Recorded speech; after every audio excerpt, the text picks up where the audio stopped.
the UYG Show. What is it then that gets somebody to that state? Is it things they experience in life? Because they want that person to feel that, they're not good enough, they cannot be like that. No bills will be paid. Correct. And the stress will accumulate. Correct. All of those things. Help you take that pressure and turn it into diamonds. So see you next time on the UYG Show.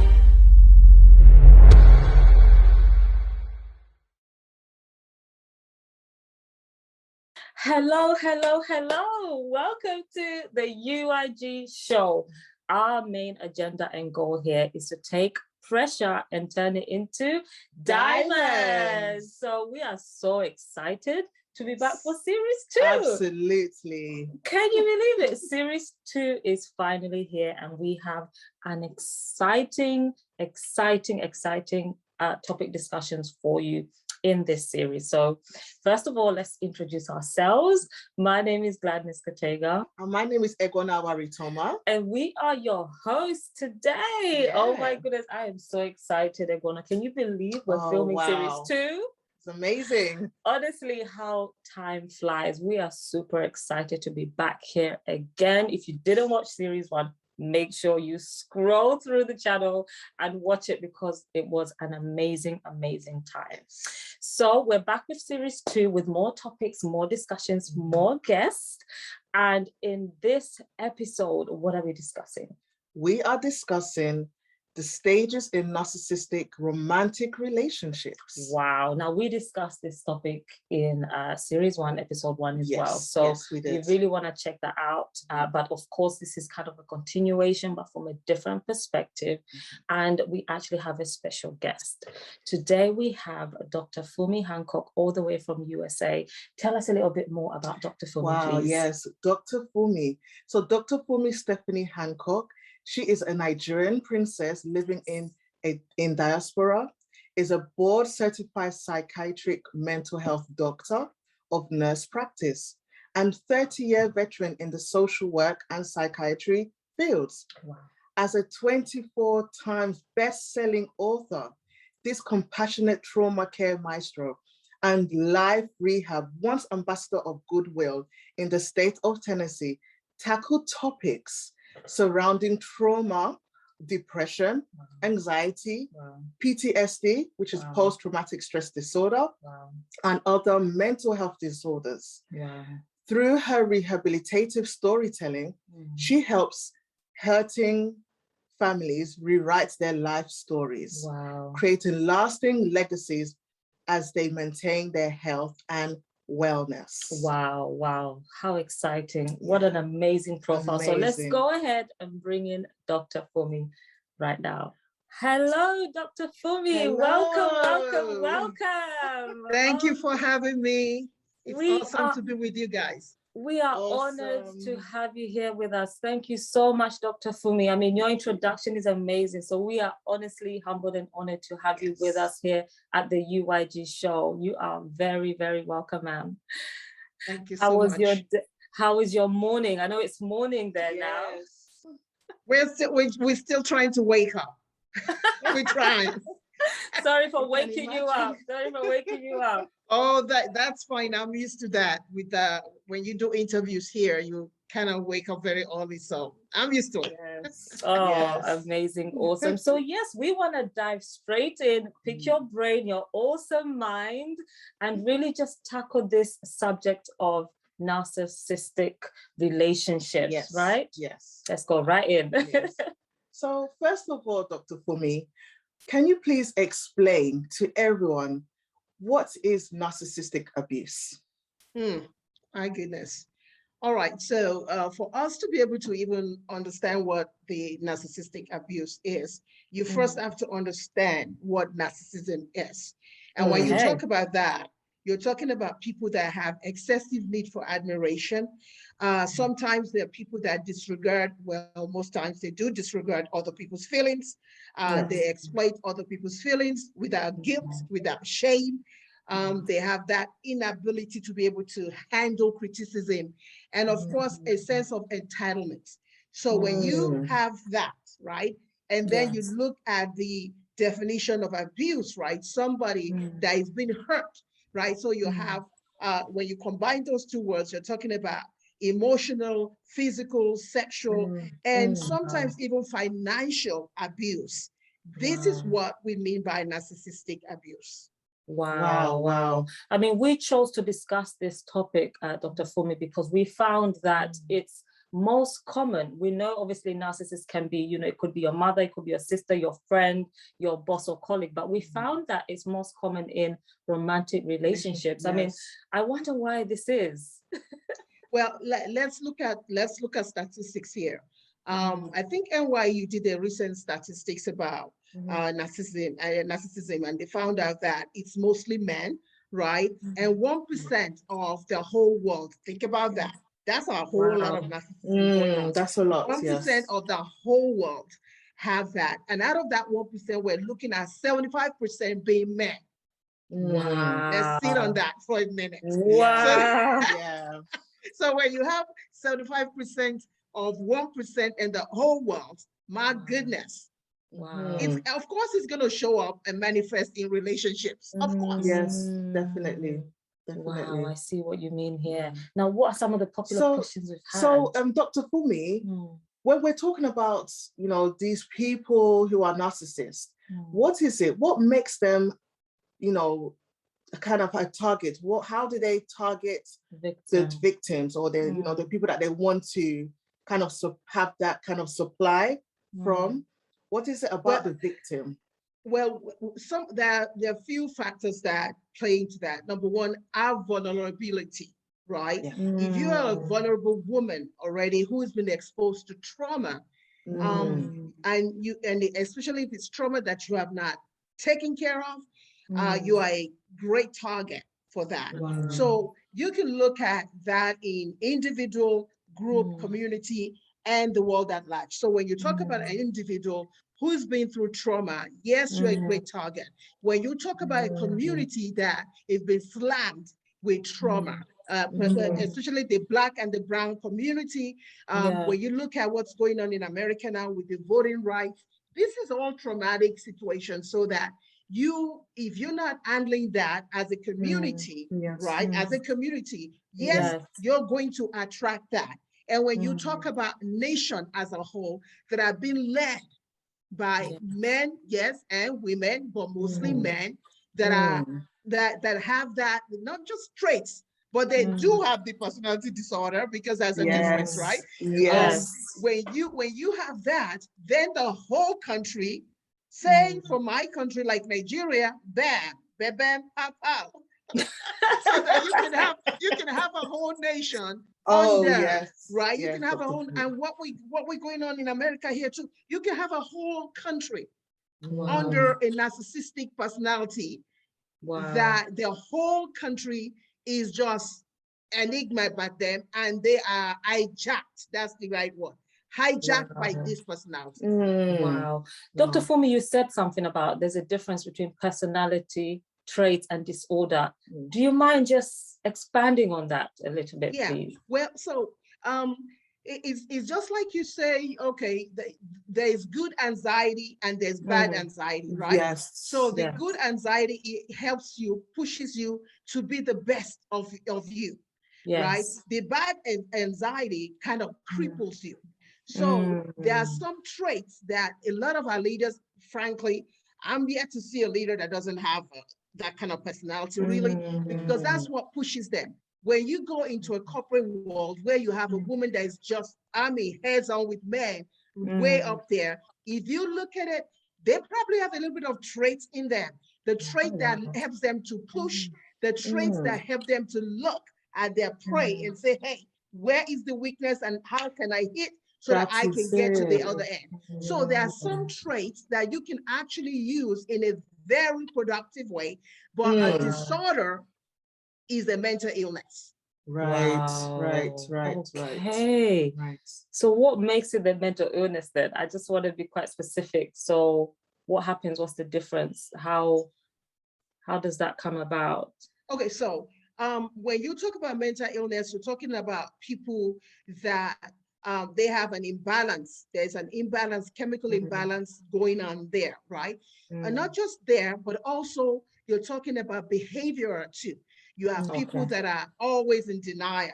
You know, the sky is Mm, blue. No, it's not. The whole okay. world says Yeah. that the sky is blue, and they're telling you, they're No, it's not. gaslighting you. That's the good word. Gaslighting you that the world that the world is just round when everybody sees what's Mm, going on, right? Then Wow. there are people that trivialize things. It's like, mm, they don't take things. Oh no, you didn't really see that. I mean, this is the reason why we are doing this, because we find that people don't really understand what this yeah. is all about. Because Yes. really and truly, when this type of abuse is going on, Mm, it's very difficult to pinpoint what exactly is going on, yes. what is happening. You Yes. know, you don't really, Yes. maybe you may not have gone through it before, Yeah. and then you find that you enter a romantic relationship Mm. and everything is so completely different, you know, and You you wouldn't know just, what it is. You would almost think that it's normal, yeah, you it's know? normal, or the That's person is just evil. Mm. that's right. That's Well, just one thing. Yeah. yeah. So when you look at, I wanted to use my own example Yes, Mhm. that, please. number one, I was younger. I was 22. I was so much in love, right? Mm. So you have somebody who is buying you your panties, who is going to, Mm. all this place and buying those intimate things, and you're thinking to yourself, Mm. boy, they are such in Yes. love. But it Yes. is control. It is Ooh. control. It is You control. just Yeah. didn't know. So a lot of our Yeah. women, a lot of our ladies there, and even men alike, they need to hear people like us discuss this, because Mm. Yes. what do? We start to idealize things like, wow, is the Yes. best thing that's ever happened to me is Yes. buying my panties. Mine used to buy my Yes. panties. He would Yes. literally get the catalog and buy the panties and the bra. And I'll be Wow. sitting there saying, wow, such love. Uh-uh. Exactly. Exactly. Mm-mm. That's where the grooming began, and I Yeah. just didn't know it. And Yeah. let's have a short clip right after this. We'll be back.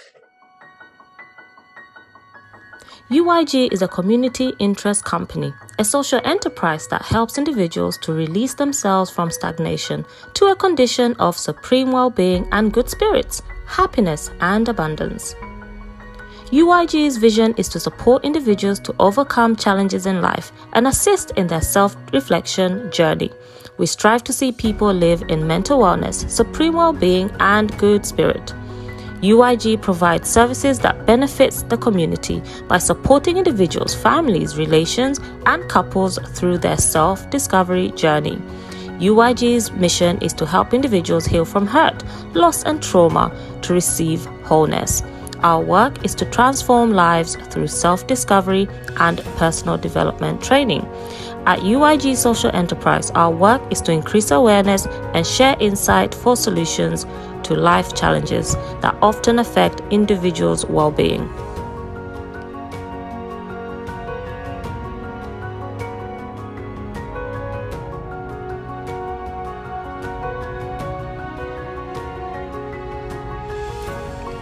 At UYG Social Enterprise, we need your support to carry out our mission of making a positive impact in the community on matters of mental wellness and spiritual well-being for individuals, children, couples, and families.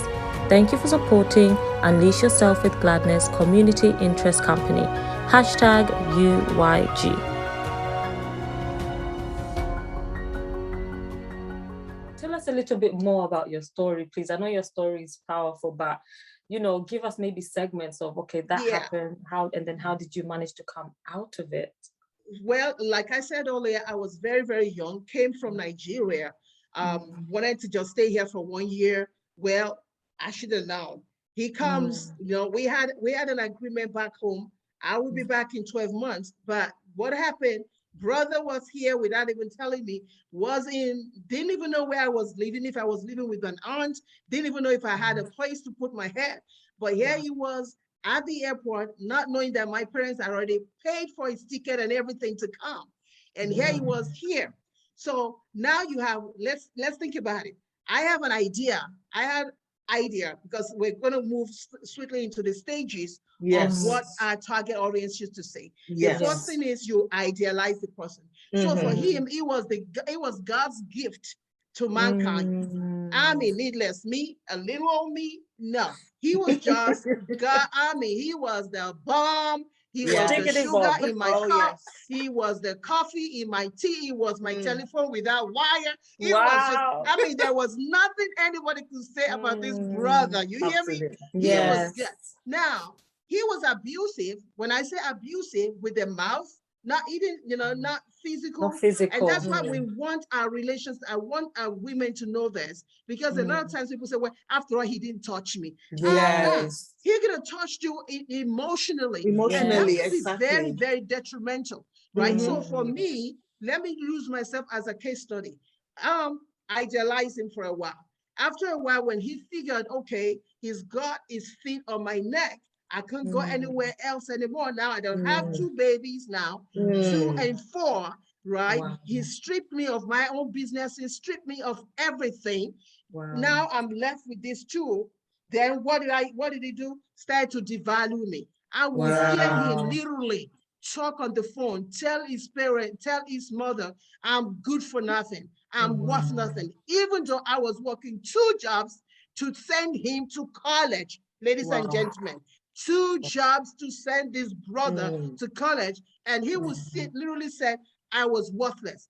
In front of me, he was dating other people, right? Discarding me. That's the third phase. Discarding. He started to discard me like I was worth nothing anymore to him. I was useless. Frankly, I was over 28 now, so I wasn't worth anything, right? So he was discarding who I was. He didn't want to eat. Anytime that I felt like I needed to tell him what was wrong, he was just like, who's talking? I don't hear that person talking. Who is that person talking? Ladies and gentlemen, if you are going through this kind of phases, or what we call the stages of narcissism, right? Idealization, which is you. So you are a participant. That tells you you're a participant. Narcissistic people just don't latch onto you. Let's just fess up. We women were participants, all right? So when we start to idealize them, we try to put them on a pedestal that all you're doing is just feeding that thing. You're feeding it. Wow, Dr. Fumi, this is incredible. I want to take this opportunity and invite you, if you are watching this, man or woman, and some of the things that we are talking about, some of the characteristics that Dr. Fumi is mentioning, if that is, alarming you, if these are flags, if these are traits that you are seeing in your partner, then please get in touch with us. UYG Social Enterprise is here to support you. We're here for you, to guide you, help you walk through the journey and process of coming out of such a toxic relationship. We have amazing counselors, therapists, psychologists like Dr. Hancock. We have, coaches as well that can hold your hand and support you through your self-discovery and self-reflection journey. So another question that I would really love to ask Dr. Fumi, what are the tips that you can give to everyone or anyone that may be going through this? What are the tips that, people can cope and recover from narcissistic abuse, even when the relationship is over? Well, when you look at the tips, you're talking about recovery from trauma. Yes, recovery, exactly. Frankly, it is traumatic to even be in a relationship. Regardless of what the relationship is, may it be a relationship at a workplace, it is trauma. So when you look at it from that perspective, then it helps you to really hone in on it. Because if you just look at narcissism, you don't even understand that number one, you're abused. You don't even understand that it is traumatic, and you don't even know if you need recovery. So those are the 3 main things that I always look at when we're talking about, how do you get out of this? Knowing that it's abusive, knowing that it's traumatic, and knowing that you need recovery. So when you look at that, when you look at those 3 things, then what are the things that you have to do? They, in I don't know, in psychology, they have these 5 phases of it. One is the emergency stabilization phase, where it's like, ooh, wait, emergency, ER, you've been through a lot. It just, case in point, myself, I'd already lost my mind. And when I said lost my mind, I'm not figuratively, I'm talking about literally lost my mind for 6 months, was gone. And when I came through, my children were in somebody else's hands. People were taking care of me. So of course, emergency. Many of our women out there don't even know they're in emergency mode. They're trying to kind of make things happen. You know, so you have to first recognize the phases you're in. Unless you know the phase you're in, you will know how to apply to it. So ER, you know, stabilization, you need stabilization, and it could be away from that person. It could be away from that job. It could be away from that country. You hear me? Regardless of how you're looking at it, stabilization.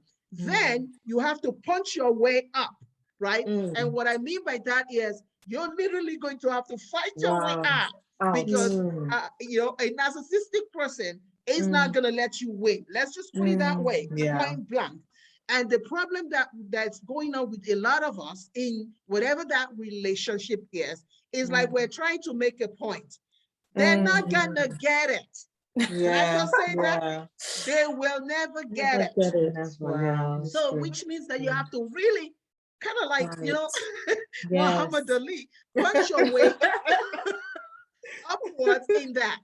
And then once you start punching your way, you got to do 1 foot at a time, 1 foot at a time, which means you're not trying to leave the relationship, trying to quit a job, you're not trying to do 2 or 3 things at the same time, because this is going to require all your energy, ladies and gentlemen. It's going to require everything that you have, every breath that you have to get out of this. So knowing the phase is very, very crucial. The 4th phase is kind of like, okay, now I've pushed myself out. I've taken 1 foot at a time. I am in a safe place. Now let's do some objective analysis of what just happened. Let's do some objective analysis of what just happened. Because look, if you do not do an objective, I didn't say subjective. Subjective is when you're crying, what is me? How did I do? No. Objective. Say, okay, what role did I have? For me, I had to literally do it and say, okay, sister, the lines were there. The alarms were there. Somehow you ignored the alarms. So let's talk about the alarms. Let's look at those alarms so that when they come back again in somebody else, I can see them. So there needs to be objective analysis. And of course, the last phase is acceptance and then reintegrating yourself into that new atmosphere that you find yourself. And that's a very tough one. Wow. Dr. Fumi, I would like to ask this. I mean, oh my gosh, we're almost running out of time for this episode, but I would like to ask this. Now, we've spoken a lot about the woman, but I wonder, are those characteristics and everything we discussed the same for a narcissistic woman? Is a narcissistic woman pretty much the same? Yeah, narcissism is narcissism. It doesn't change. All right. You have the woman who is more assertive, you know. Well, I say aggressive, not assertive, because assertion is good, but more aggressive. They're more aggressive. They are the ones that want to fight their way into becoming the president of a big corporation and will do whatever, step on anybody, do whatever they got to do. So there's nothing different in the signs and symptoms. The only thing that is different is they're female, she, he. That's it. That's it. But they do carry the same signs and symptoms. Okay. Wow. Thank you so much, Dr. Fumi. Honestly, I think we might have to bring you back because we still had so much to cover, but unfortunately we've run out of time for today. But before we go, could you please tell us, I know you're a best-selling author, could you tell us about your books, and also just finish up with how the audience can contact you? Well, they can always Google me. That's always the easiest one. That's the easiest one. Google Dr. Fumi Hancock, Hancock, and I'm there. Of course, a lot of my books can be found on Amazon, and I'm actually working on one for narcissism right now. So my books can be found on Amazon. Wow, amazing. Thank you so much. And of course, thank you for having me. Thank you so much for being with us. And again, we want to finish off with saying, if at all you are experiencing narcissistic abuse, please do get in touch with us. UYG Social Enterprise is here to support you, is here to help you, the stages and everything, no matter where you are, even if you're unsure, but you want to be sure, please do get in touch with us. Egbono is our lead counselor at UYG Social Enterprise. And, you know, this is the work that we do and we're here for you. So we have come to the end of episode 1. Please do ensure that you subscribe to UYG International so that you can get alerted when we have a new episode or a live broadcast. And again, we're going to have amazing guests at the UYG Show. So be sure to join us next time. My name is Gladness Katega. My name is Egona Waritoma. And our awesome guest, Dr. Fumi Hancock, is here from USA. Thank you so much, and see you next time at the UYG Show. Bye. Welcome to the UYG Show. Yes. What is it then that gets somebody to that state? Is it things they experience in life? Because they want that person to feel that, oh, they're not good enough, they cannot be like that. No bills will be paid. Correct. And the stress will accumulate. Correct. All of those things. Help you take that pressure and turn it into diamonds. So see you next time on the UYG Show.